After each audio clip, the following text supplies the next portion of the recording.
Hello guys, magandang umaga, araw ng linggo ngayon. Mainit ang panahon, buti umaraw na ngayon. Halika, samahan niyo ako, pupunta tayo sa aking mini farm. Ito ang aking tanim na kamatis. Ayan, may mga bunga na siya guys. Oh, ayan, dami niyang bulaklak. Kaso nalalanta siya.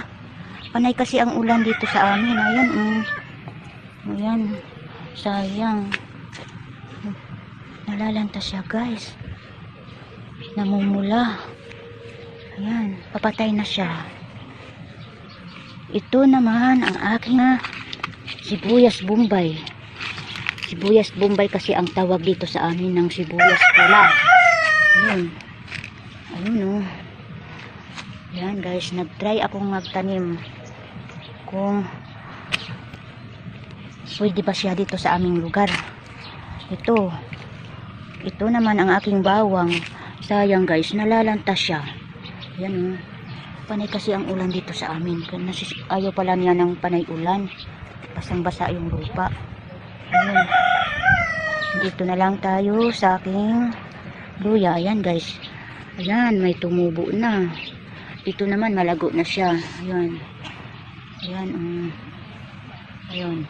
Ayun ang aking mother. Natutulog ang aking mga kapatid at pamangkin. Ayan.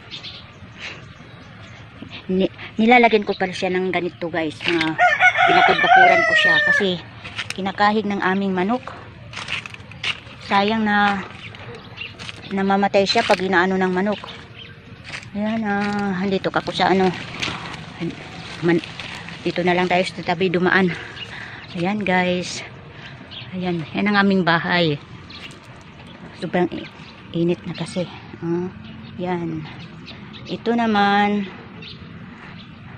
tataniman ko siya ng kamuti. Panay ulan, di ko matapos-tapos pagdamo.